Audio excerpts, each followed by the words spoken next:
Security is indispensable to the conduct of free, fair, and credible elections. So says the team leader, Kimpact Development Initiative, a non-governmental organization on political matters. Bukola Idowu at a symposium on election security management meeting with stakeholders in Abuja. Clearview's correspondent brings us details of the event. Political power remains highly prized in Africa. Thus, elections usually become a do-or-die affair in Nigeria. The need for stakeholders who are experts and practitioners from various fields to share insights and experiences on how to enhance the security of elections to promote public trust and confidence in democracy has become a priority. Prince Bayo Balogun, Chairman House Committee on Electoral Matters, insists the 2022 Electoral Act gave an improvement in the last general election and more needed to be done to improve on the general outlook. The fact that elections were not perfect is why we are all gathered here today, to fashion out a roadmap to further improve the electoral process and strengthen the electoral institutions, especially the Independent National Electoral Commission, INEC. I want to use this opportunity to affirm the commitment of the House of Reps and the National Assembly in general to fostering laws that will strengthen our democratic process and institutions. Agree with me that in 2023 election we have issues of electoral violence, intimidation, and suppression, and this has been one of the things affecting the turnout in the election. You look at the 2023 election, you find out that the turnout has been very low, and what it means is that people are not participating, and one of the reasons is because of electoral violence. And one of the things we are also looking at today is to see how the Election Offence Commission bill can be revived in the 10th Assembly, because this did not see the light of the day in the 9th Assembly. Also speaking, Dr. Adetuji Ogujimi, a policy expert, holds strongly that Nigeria electoral space needs more work and stakeholders should champion electoral reforms.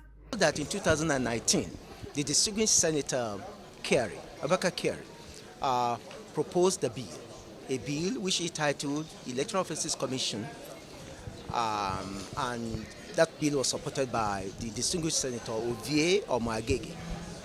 And that bill sought to apprehend all manners of infractions of the Electoral Act, particularly infractions in respect of Section 221, 225, and 227 of the Constitution of the Federal Republic of Nigeria, 1999, as altered, in respect of people constituting organizations to levy force or levy violence or coerce people to refrain from voting for or to vote directly for some other persons in such a way that violence could be apprehended.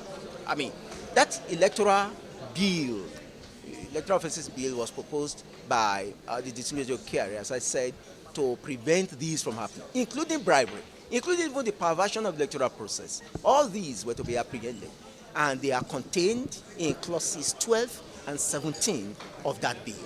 So that electoral bill must be resuscitated. The time has come now for the current Senate to adopt that bill, because it's good, it's excellent. I mean, it's going to prevent all manners of thuggery, all manners of coercion, and vote suppression within the system. So if they are able to adopt it and the House concurs to it, then it may become the law of the Federation. But obviously, the biggest room of improvement always is about improving what you've done, right? So we need to improve on that. Whether it is 7,000 polling units that is still not there, or whether it is 2,000, there is need for information around that. And that is improving from what you are doing. So definitely, that is a key. And I'm pretty sure that's something that needs all of us, our effort to build on that. Probably canceled from violence. So all of these things taken together, it makes it actually very hard to know the full extent of violence, and it lowers the cost for perpetrators, unfortunately. So how can we change incentives for those stakeholders so that we have more transparency about election violence?